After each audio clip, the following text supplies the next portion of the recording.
So the Home Rule League wanted status of India, dominant status of India under the British Empire, along the lines of country like Canada and Australia, Canada और Australia की तरह.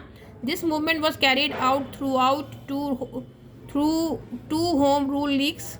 Tilak launched the Indian Home Rule League in April 1916 at Belgaum. Annie Besant launched the Home Rule League in September 1916 at Madras. तो दोनों तरफ Home Rule League establish हुआ. They had the common objective of achieving self government. दोनों का common objective था. और जो Annie Besant थी बहुत इंस्पायर थी तिलक से. The two league worked closely with each one another. However, they did not merge to avoid friction between both the leaders. Objective: to achieve self-government, to promote political education, discussion to set up agitation of self-government. Self-government के लिए agitate करेंगे, boycotts करेंगे, movements करेंगे.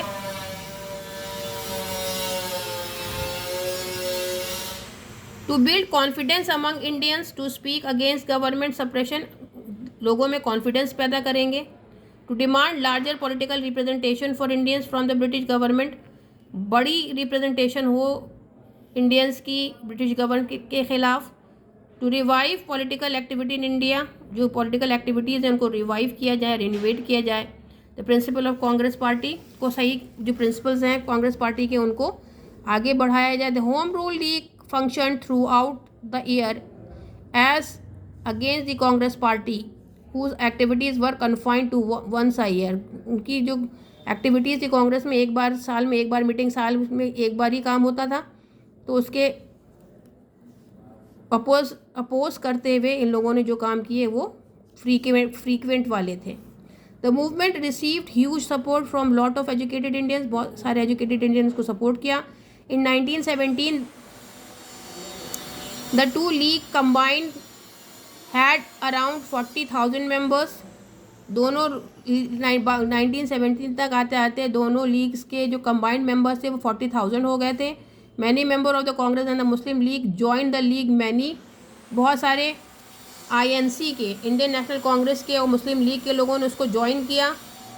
Many prominent leaders like Mohammad Ali Jinnah, Joseph Baptista, GS Kharpade और sir S Subramaniam Iyer were among its member. ये वो नाम है जो इस होम लीग के मेंबर थे. The moderate radicals and Muslim League were briefly united through this movement.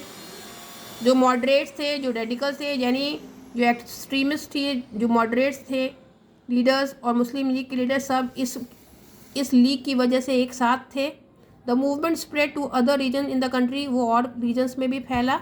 This movement led to Montagu declaration in of 1917. जो मॉन्टेग ने डिक्लेरेशन दिया था, चैप्टर 14 में पढ़ा है हम लोगों ने. In which it was declare that there would be more Indians in government. उसने डिक्लेयर कर दिया कि अब इंडिया की गवर्नमेंट में जो होंगे बहुत सारे इंडियंस रखा जाएगा. इंडियंस को मौका को लीडर्स बनाया जाएगा.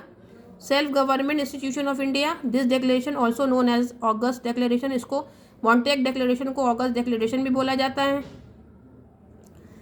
Impiled that the demand for home rule would no longer be considered seditious नहीं माना जाएगा. This was the biggest significance of the movement. यही इस मूवमेंट का सबसे बड़ा सिग्निफिकेंस था. और यहाँ पे फिनिश हो रहा है 1917 और 1917 से 1947 वाला हम आपको चैप्टर नंबर 14 में ऑलरेडी पढ़ा चुके हैं.